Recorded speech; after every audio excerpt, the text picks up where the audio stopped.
마가복음 8장 27절로 9장 1절까지입니다. 예수와 제자들이 빌립보 가이사랴 여러 마을로 나가실세 길에서 제자들에게 물어 이르시되 사람들이 나를 누구라 하느냐. 제자들이 여짜와 이르되 세례 요한이라 하고 더러는 엘리야 더러는 선지자 중에 하나라 하나이다. 또 물으시되 너희는 나를 누구라 하느냐. 베드로가 대답하여 이르되 저는 그리스도시니이다 하매 이에 자기의 일을 아무에게도 말하지 말라 경고하시고 인자가 많은 고난을 받고 장로들과 대제사장들과 서기관들에게 버림받으어 죽임을 당하고 사흘 만에 살아나야 할 것을 비로소 그들에게 가르치시되 드러내놓고 이 말씀을 하시니 베드로가 예수를 붙들고 항변하매 예수께서 돌이키사 제자들을 보시며 베드로를 꾸짖어 이르시되 사탄아 내 뒤로 물러가라. 내가 하나님의 일을 생각하지 아니하고 도리어 사람의 일을 생각하는도다 하시고 무리와 제자들을 불러 이르시되 누구든지 나를 따라오려거든 자기를 부인하고 자기 십자가를 지고 나를 따를 것이니라. 누구든지 자기 목숨을 구원하고자 하면 잃을 것이요 누구든지 나와 복음을 위하여 자기 목숨을 잃으면 구원하리라. 사람이 만일 온 천하를 얻고도 자기 목숨을 잃으면 무엇이 유익하리요. 사람이 무엇을 주고 자기 목숨과 바꾸겠느냐. 누구든지 이 음란하고 죄 많은 세대에서 나와 내 말을 부끄러워하면 인자도 아버지의 영광으로 거룩한 천사들과 함께 올 때 그 사람을 부끄러워하리라. 또 그들에게 이르시되 내가 진실로 너희에게 이르노니 여기 서 있는 사람 중에 죽기 전에 하나님의 나라가 권능으로 임하는 것을 볼 자들도 있느니라 하시니라. 아멘. 당시 이스라엘 백성은 누구나 하나님의 나라가 임하기를 고대했습니다. 그러면 모든 고통이 사라지고 온전한 회복이 찾아올 것으로 생각했기 때문에 그렇죠. 물론 하나님도 그렇게 약속했습니다. 다니엘 7장 13절 14절 이렇게 말씀하죠.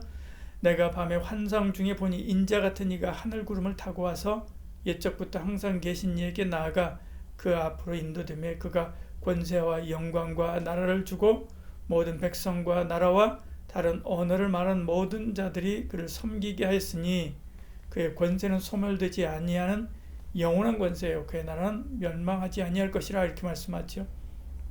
예수님은 그 인자로 오셨습니다. 사람들은 예수님을 세례 요한, 엘리야 혹은 선지자 중에 하나라고 말하지만 제자들은 예수님이 구약 성경에서 말씀하는 인자로 오시는 메시아라고 하는 것을 믿었지요. 물론 예수님도 당신을 그 인자라고 말씀했습니다. 31절에 이렇게 말씀하죠.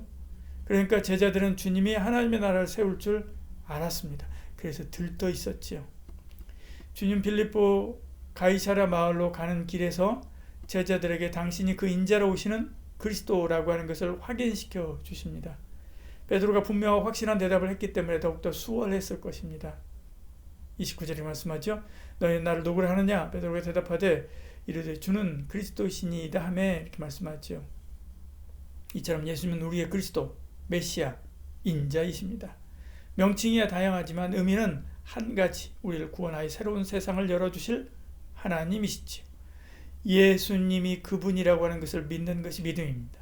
이 믿음이 세상을 이기고 이 믿음이 하나님 나라를 오게 합니다. 예수님은 하나님의 나라를 세우러 오셨습니다. 그 일을 위해서 십자가에 죽임을 당하고 사흘 만에 다시 살아나야 할 것을 말씀하죠. 31절에요.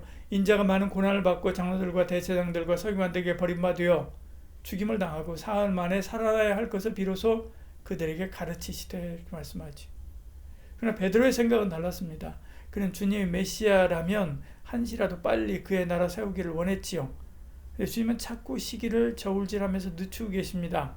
그러면서 때가 차기까지 아무에게도 이런 이야기 하지 말라라고 말씀하지요. 30절에 말씀하죠. 베드로는 정치적인 원흉인 로마를 물리치고 이스라엘이 회복되기를 바랬습니다. 주님은 로마의 십자가에 달려 죽어야 된다라고 말씀하죠. 베드로는 신앙적인 원흉인 장로와 대제사장들과 서기관들을 물리치고 거룩하고 정결한 성전을 세우기를 원했습니다.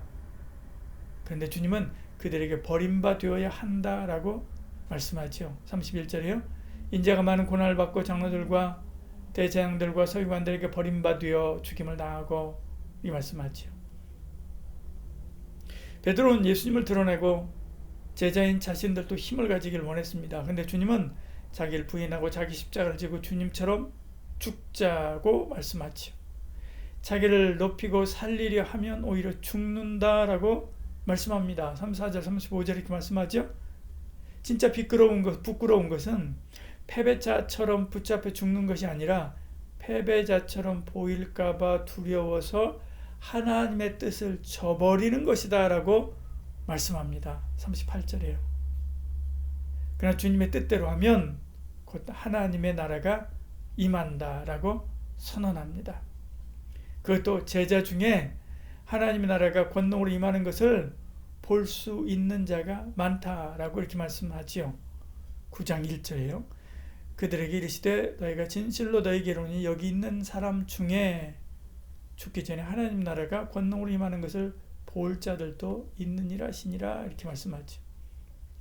그리고 실제로 그 대부분의 제자들이 하나님의 나라가 교회를 통해서 임하기 시작하는 것을 보았지요. 그 하나님의 나라가 확장하는 선교 운동을 하다가 영원한 하나님 나라에 들어갔습니다. 오늘 우리도 하나님 나라를 고대합니다. 내 삶에, 가정에, 직장에, 사회에, 나라와 민족에 하나님의 나라가 충만히 임하기를 바라지요. 그런데 베드로와 같은 방식으로 임하기를 원할 때가 많습니다. 주님처럼 자기를 부인하고 자기 십자가를 지고 하나님 나라를 세우려고 하는 사람은 많지 않지요. 근데 주님은 분명히 말씀합니다. 베드로와 같은 방식의 하나님 나라 건설은 사탄이 하는 일이다. 그것은 사람의 방식이다. 33절에 말씀하죠. 예수께서 돌이키사 제자들을 보시며 베드로를 꾸짖어 이르시되 사탄아 내 뒤로 물러가라. 내가 하나님의 일을 생각하지 아니하고 도리어 사람의 일을 생각하는도다 하시고 말씀합니다. 사람의 생각으로 하나님 나라를 세우는 것은 자기 나라입니다. 주님의 생각으로 하나님 나라를 세워야 진짜지요. 오늘도 내 삶에 주님의 생각대로 하나님의 나라를 세워야만 하겠습니다. 기도하겠습니다. 주님, 우리가 하나님 나라를 위해서 일하고 산다고 말하지만 내 나라를 위해서 일하고 살 때가 많습니다. 모든 거짓된 성을 다 무너뜨리고 주님의 방법대로 하나님의 뜻대로 그의 나라와 의를 세우게 하여 주시옵소서. 예수님 이름으로 기도드리옵나이다. 아멘.